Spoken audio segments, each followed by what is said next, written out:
Since I was born, I dreamed of being a Budweiser Clydesdale. Only problem is, I was born a donkey. So all my life, I practiced the Clydesdale walk and the Clydesdale pull. I even tried hair extensions on my lower legs. And then came my big interview.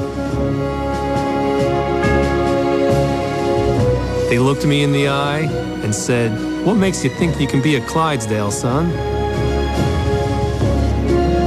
And what was my answer?